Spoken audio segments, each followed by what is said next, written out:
안녕하세요. 그알쌤입니다. 엣지입니다.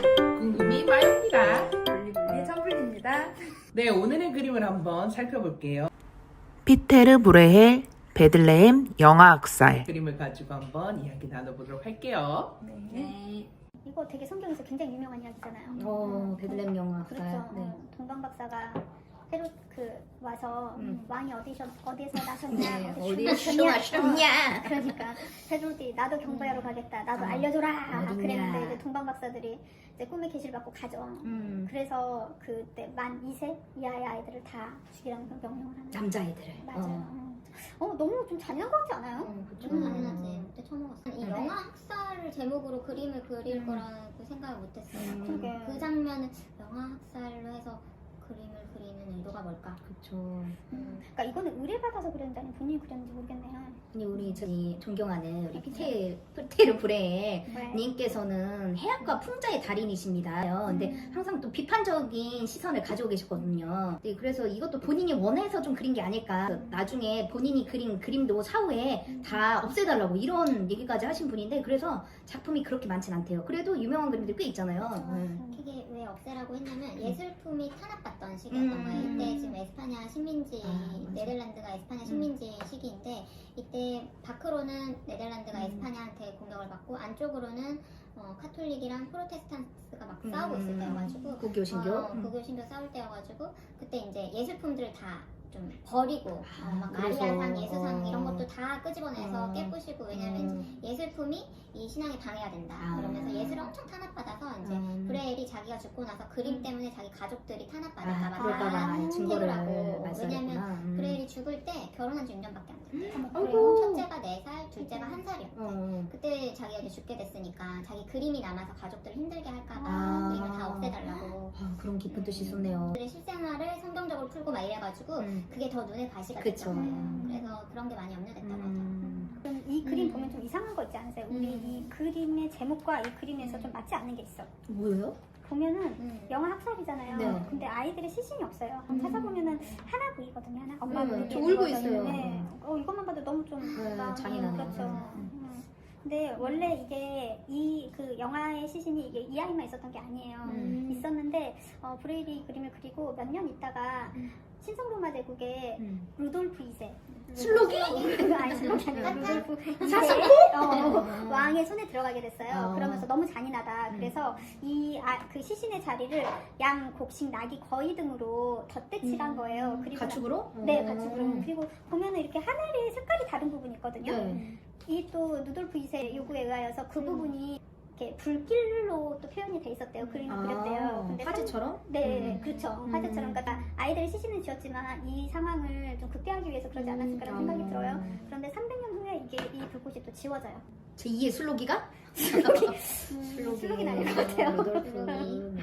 참 이게 아이러니예요. 이 그림이 브레일이 되게 따뜻한 그림체를 많이 하고 그림을 보면 항상 뭔가 좀 따뜻하고 둥글둥글하고. 둥글둥글하고 이런데 제목은 영화 학살이고 되게 또 이렇게 잘 살펴보면 되게 슬픈 장면들이 너무 많잖아요. 맞아요. 뭔가 전체적으로 분위기가 되게 밝은데 이렇게 자세히 보면 슬픈 장면들이 겹쳐서 맞아. 있다는 게 좀 더 슬프고 저 화가들이 이런 표현이 좋은 것 같아요. 그 뭔가 이제 성경적 뭐 그런 배경을 가지고 현재를 다시 재해석해서 그린 그림들. 그래서 지금 현재를 살아가는 만약에 우리라면 어떤 그림을 그릴지 약간 정치적 색깔이 나오면 안 되지만. 모든 진실의 얼굴을 그렸다고 하더라고요. 그래서 그냥 이제 미화되고 이런 것보다는 진짜 생명. 맞아. 그리고 현재를 살아가는 모든 진실한 생명들의 얼굴을 그리고자 했던 화가라서 우리가 보기에는 그거 너무 당연하고 멋있는 일인데 당시로서는 굉장히 엉뚱한 화가다. 뭐 이렇게 별명이 엉뚱한 화가, 뭐 농민 화가 이랬다고 하더라고요. 그래서 제 마음에 쏙 들죠. 추구하시는 가치관이나 이런 비판적 시각 속에서 또 풍자 해악이 있어요. 왜냐면 이 그림 안에 되게 다들 지금 영화 학살로 정신없는데 노상방뇨 하시는 두 분이 있더라고요. 빵 터졌어요. 그 와중에 바쁘지만 생리현상은 지속된다. 어쩔 수 없다. 뭔가 화가도 좀 이 그림 안에 쉼표를 주고자 한 거 아닐까 뭐 그런 생각이 들어요. 좀 쉬고 싶다. 그러니까 정말 처절한 상황 가운데에 정말 인간의 아주 기본적인 맞아요. 욕구가 이렇게 표현되는 거네요. 그렇죠. 처절하지만 또 삶이 계속 되고 있는 그렇죠. 거니까. 지금 초대손님이 계신 것 같아요. 할 때는 그분? 네. 네, 앞에 계신 그분님 인사 좀 해주세요. 안녕하세요. 그알쌤의 그분입니다. 네. 전화로 듣다가 네. 저희 오늘 스튜디오에 오신 거잖아요. 네, 우리 네, 스튜디오 너무 좋죠? 어려운 네. 시간 내셔서 오셨는데 네. 멀리서 오신 걸로 알고 네, 있습니다. 좀 뛰어서 오신 걸로 네. 길 건너서 네, 오신 것 같아요. 그래서 오늘 그 피테르 브렐의 베들레헴 영화학살에 대해서 좀 얘기하고 있는데 우리가 또 전문적으로 또 성경적으로 어떻게 좀 궁금한 거 있으셨잖아요. 네네. 이제는 말할 수 있다. 무엇이든 그분에게 물어보세요. 시간을 갖도록 하겠습니다. 저희가 이제 전반적으로 이림에 대해서 얘기를 나누는데요. 근데 이제 신학적으로 성경적으로 또 어떻게 보시는지 좀 궁금해요. 모든 예술 작품은 진공 상태에서 만들어진 게 아니라 그 시대를 반영하는 거예요. 그래서 마찬가지로 피테르 브렐도 그 그림들이 그냥 나 이런 그림 그려야지라고 해서 그림들은 거의 없고 대부분이 그 시대를 반영하는 그림이에요. 근데 피테르 브렐은 플랑드르 지방에서도 활동한 화가인데 그 플랑드르가 지금 벨기에하고 네덜란드 사이의 지역, 영어로 말하자면 플란더스 네, 들어보셨죠? 유명한 플란더스에게, 게. 예, 그 지역인데 그 지역이 어떤 지역이었냐면 종교개혁이 1517년에 일어나잖아요. 그래서 루터를 중심으로 한 루터교는 이제 독일 지역하고 이제 북유럽, 스웨덴, 덴마크 이쪽으로 올라간다면 깔뱅의 종교개혁은 이제 스위스를 중심으로 해가지고 이제 플랑드르 지방 그리고 스코틀랜드 이쪽으로 올라가게 되는 거예요. 그래서 네덜란드가 왜 칼뱅이냐 바로 그런 역사적인 배경이 있어요. 그런데 이제 칼뱅의 종교개혁에 영향을 받았는데 정치적으로는 오스트리아 합스부르크 가문의 지배를 받은 거예요. 그러니까 이제 그래서 정치적으로는 구교의 탄압을 받게 되는 거죠. 그게 이제 16세기 후반에 플랑드르 지역에서 있었던 일인 거예요. 그러니까 구교의 지배를 받았는데 그 사람들은 신교 사람들이다 보니까 종교적으로 굉장히 어려움들이 많았겠죠. 그래서 역사적으로 이 침공 때, 박해 때 학살을 당하고 순교를 당한 개신교도가 10만 명 정도라고 이야기를 하는 거예요. 그래서 혹시 신앙 고백문 중에 아는 게 있나요? 하이델베르크 신앙 고백문이 1563년에 나와요. 그런데 그 다음에 나온 신앙 고백문이 1567년입니다. 그게 벨직 신앙 고백문이라고 해가지고 벨직이 이제 벨기에라는 얘기잖아요. 그래서 이 플랑드르 지역에서 태어났는데 이 벨직 신앙 고백문을 만든 귀도 드 프레라는 사람이 1567년에 순교를 당하죠. 그 다음에 도르트 신앙 고백문 들어보셨나요? 그게 이제 도르트 신앙 고백문이 이제 1618년에 나오게 되니까 우리 장로교, 우리 개신교의 신앙을 형성했던 게 요 당시 박해를 거치면서 나오게 되는 거죠. 그래서 모진 박해를 당했던 이 상황을 브레헬은 베들레헴 영화 사례라는 그림이라든지 쳐들어왔던 군인이라든지 옷을 입은 것들을 보면은 16세기 이 플랑드르 지역을 표현을 하고 있는 거예요.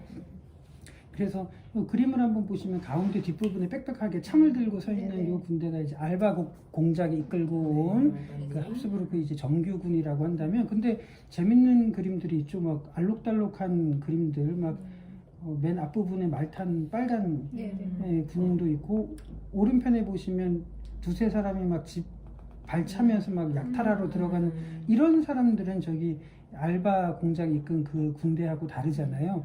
이 사람들이 누구냐면 용병인 거예요. 용병. 재밌는 거는 잘 보세요. 브레일이 지금 표현하려고 하는 게 정규 군대는 뒤에 있죠. 창 들고 지켜보고 있는데 지금 직접 아이들을 살해하고 약탈하고 사람들을 강탈하는 사람들은 이 오합지졸의 옷을 입은 용병들인데, 우리들은 잘 모르지만 이 당시 브레일이 그림을 그릴 때는 이 용병들이 옷만 보면 어디 용병들인지 되게 금방 아는 거예요. 그러니까 이제 스위스 용병, 게르만 용병, 뭐 이런 쪽에서 용병들이 뭐 하는 사람들인 줄 아세요? 돈을 받고. 그쵸. 돈 받고 고용돼서 이런 일을 하는 소위 말하면 용역 같은 그렇죠. 사람들이 하는 거예요. 그러면 제가 어디 용병이라고 그랬죠? 스위스 용병, 게르만 용병. 그러면 아까 종교개혁에 대해서 말씀을 드렸잖아요. 그럼 이 사람들이 그러면 구교 쪽에 가깝나요? 신교 쪽에 가깝나요? 아, 게르만. 신교요? 네. 신교. 그런데 지금 알바 공작이 이끌어서 들어온 군대는 구교 군대잖아요. 어. 그런데 이렇게 해서 돈을 받고 이런 일들을 지금 하고 있는 것은 우리들이 한번 생각해 봐야 되겠죠. 아이러니하네. 그렇죠. 그럼 나사렛 사람이라는 이 부분에 대해서 우리들에게 굉장히 큰 적용점이 되겠죠. 우리들은 돈을 받는데 과연 이 돈을 벌고 생계를 하면서 살아가는 것이 과연 복음을 위한 것이냐, 하나님을 위한 것이냐, 아니면 복음을 막고 있는 것이냐 하는 부분들은 굉장히 생각을 해봐야 되겠죠. 그래서 몇 주 전에 담임 목사님이 설교하실 때 투기하는 부분들, 그 다음에 사회적으로 안 좋은 일들은 정말 우리들이 손해를 보면서라도 우리들이 내려놔야 되는 결단, 바로 그게 요 그림 속에, 브레일 그림 속에 그대로 들어가 있는 부분 아니겠습니까? 예, 그래서 브레일은 좀 그런 부분들을 그렸고요. 바벨탑 그림 보셨죠? 네네. 네, 농민의 결혼식이라든지 브레일 그림이 어디 압도적으로 많이 있냐면 오스트리아 비엔나에 있는 윈 미술사 박물관에 많이 있어요. 왜 그럴까요? 제가 요때 누구의 지배를 받았다고 그랬죠? 어느 가문? 합스부르크 네. 가문의 지배를 받았다고 그랬죠? 어느 나라죠? 오늘날로 말하면 는 오스트리아인 거예요. 그래서 오스트리아 합스부르크 가문. 그럼 오스트리아 수도가 어디죠? 빈. 이때 이제 브레일의 그림들이 약탈을 당한 거죠. 아. 그러니까 비엔나에 브레일 그림들이 압도적으로 많은 이유가 바로 그런 역사적인 배경이 있는 겁니다. 그래서 전리품인가? 예, 그렇죠. 그러니까 지금 분명히 하나의 그림인데 지금 브레일은 신앙과 목숨을 걸고 이 그림들을 표현을 하고 있는 것이죠. 그래서 그러면 우리들에게 나사렛 사람 하면은 굉장히 묵직하면서도 엄중한 그런 신앙의 교훈들을 우리들에게 던져주고 있는 거죠. 그래서 요 그림을 그리면서 브레일이 남겼던 말이 있어요. 그 용병들에게 뭐라고 얘기했냐면 너희들 그럴 거면 차라리 농사 지어라. 그러니까 우리들이 때로는 불법으로 불로소득으로 아니면 하나님의 영광을 가리면서 재산의 증식을 하고 있다면, 그래서 하나님의 영광을 가린다면 브레일은 아마 우리들에게 이런 얘기를 하겠죠. 차라리 농사 지어라. 나사렛 사람이라는 것이 무엇인지를 생각해보는 그림이 아닐까 생각합니다. 이상입니다. 설명을 들으니까 이게 또 어, 되게 네. 그래서 그러니까 그런 거잖아요. 같은 편인 줄 알았는데 사실 신앙 안에서는 같은 건 거죠. 같은 신교인데 돈을 받고 자기 눈앞의 이익을 위해서 같은 종교 안에서도 막 학살하고 뭐 절대 윤리나 이런 걸 넘어서 그냥 눈앞의 이익을 위해서 그렇게 했던 사람들이 이제 용병인 겉으로는 같이 믿는 것 같지만 당장 눈앞의 이익을 위해서 하는 사람과 이제 브레일처럼 또 그런 눈앞의 이익이 아니라 농사를 짓더라도 내가 하지 말아야 될 것은 하지 않는 것이 옳다. 이렇게 하는 사람이 다르다는 거죠. 또 지금 이 그림이 되게 위험하잖아요. 이 그림 속에 너무 많은 걸 담고 있어서 브레일이 자기 죽기 전에 가족들 위해서 이 모든 거를 이제 없애달라 했는데 이 그림은 다행히 우리 루돌프님께서 지켜주신 거네요. 어찌 보면은. 이 그림을 보시면 두 가지 버전이 있는 거 아시죠? 네. 약간 그래서 약간 더 밝은 색은 이제 현재 런던 코톨튼 미술관에 소장이 돼 있고 조금 어두운 거는 이제 오스트리아 빈 미술사 박물관에. 그러니까 어떻게 해서든지 위험하지만 남기려고 했던 흔적들이 조금 보이게 되는 거죠. 그게 아이러니한 거죠. 그러니까 빈이나 이렇게 식민지에서는 그림을 없애려고, 예술품을 없애려고 했는데 또 없애려고 하면서도 위험한 작품인 브레일 작품을 지켜낸 거잖아요. 그 사람들이 사실은. 지킬 의도는 아니었는데 지킬 결과적으로 보면은 이렇게 나가 있게 된 거지. 그러니까 그 에라스무스의 우신예찬 같은 경우 보면은 지금 에라스무스 박물관에 가보면 그때 당시 썼던 사본들이 있는데 어떻게 돼 있냐면 불에 그을려 가지고 시커멓게 이렇게 된 게 있어요. 왜냐면 검열 때문에 이 부분 너무 위험해서 잘라야 돼. 그 당시에는 그랬는데 한 세대가 지나고 두 세대가 지나니까 그 에라스무스의 저작물들이 너무 가치가 확 뛰는 거죠. 그러니까 그 당시에는 그렇게 위험했는데 그렇게 따지면 조나단 스위프트의 걸리버 여행기 같은 경우도 그 당시에는 막 현상금 걸고 이랬거든요. 그래서 풍자 사본이 굉장히 숨어 있었는데 이제 한 시대가 지나니까 그런 사본들이 가치가 생겨서 그렇게 소장하고 이렇게 되는 부분들. 그러니까 지금 마찬가지로 이런 예술 작품들도 그 시대는 굉장히 위험한 거였지만 한 시대가 지나면서 가치가 생기니까 그렇게 소장을 해서 수집을 하게 되지 않았을까. 예. 브레일이 그림을 되게 잘 그리는 사람으로는 유명했다고 그러더라고요. 그래서 음. 내용은 좀 그렇지만 좀 뭔가 아깝고 투자 목적으로. 투자 목적이든 뭐든 남긴 건데. 어쨌든 이 시대에도 지금도 화가들이 그림을 그려서 많이 팔잖아요. 이 시대에도 뭐 의뢰를 받던지 아니면 그린 게 누군가에게 팔려가던지 누군가에 수정돼 있던지 그래서 여러 곳에서 이렇게 퍼져 있었던 것 중에 살아남은 작품들이 아닐까 그런 생각이 드네요. 오늘 피테르 브레일의 베들레헴 영화학살에 대해서 또 우리 그분까지 모시고 이야기를 나누고 있는데요. 네, 좀 어떻게 느끼셨는지 할 말이 많으신 것 같아요. 그러니까 단순히 이제 저는 그분의 얘기를 들으면서는 용병에 대해서 좀 알게 된 것 같아요. 자세히 봤더니 실상 해치고 있는 사람들은 용병들이라는 거, 다 군복이나 옷도 각양각색이라는 거. 처음은 영화 학살이라는 그 주제 자체가 굉장히 어렵고 마음 아프고 이렇다고 생각했는데 그 안에 한 번 더 들어가면 더 깊은 얘기들이 있고 진짜 우리 신앙을 좀 돌아보게 하는 얘기들이 있구나 이런 것들에 대해서 좀 많이 느낀 것 같습니다. 그러니까 칼뱅의 종교개혁을 따랐던 플랑드르 지방에서 이 사건이 일어난 거잖아요. 그런데 결국에 이 사건을 구교도는 지켜보고 있고 같은 신앙을 가진 신교도들은 오히려 이들을 적극적으로 공격하고 있잖아요. 그래서 저는 적과의 동침. 근데 이 적과의 동침, 우리의 신앙 안에서도 내 욕심 때문에 내가 그 신앙을 저버릴 때가 있고 이거 아닌 거 아는데 그러면서도 좀 이렇게 하게 될 때가 있고 그래서 이제 목사님도 부동산이나 그런 이야기들을 하시지 않으셨을까 그런 생각이 들어요.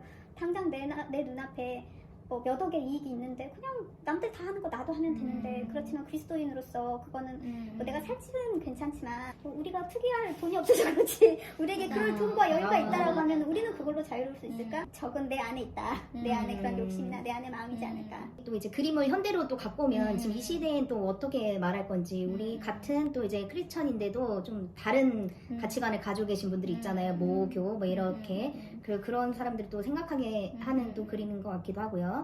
아무튼 여러 생각이 드는 그림이었습니다. 우리 또 그분이 함께 해주셨는데요. 또 마지막으로 한 말씀 해주신다면 뭐. 보통은 이제 똑같은 신교라고 하지만 칼뱅파하고 루터파가 뭐가 다르냐. 네, 좀 생태 자체가 이제 루터는 독일 귀족들하고 이렇게 결탁을 했기 때문에 루터교가 이제 정식으로 인정받는 것이 아우크스부르크 화의라고 해가지고 1555년에 정식 종교로 인정을 받습니다. 그런데 칼뱅파는 직업 성명서를 들어보셨죠?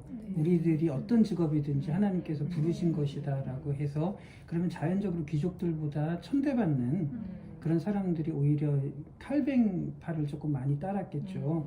그런데 참 재미있는 거는 독일에서 신교, 구교가 막 다투고 있었을 때 루터교는 이제 귀족들이 많다 보니까 1555년에 이제 정식 종교가 되는데 칼뱅파는 1648년 베스트팔렌 조약에 의해서 정식 종교가 되는 거예요. 그러니까 100년 동안 계속 그 정식 종교, 그러니까 이단이 되는 거죠. 그러니까 지금 보시면 이 사람들도 이단으로서 박해를 받았던 겁니다. 왜 그럴까요?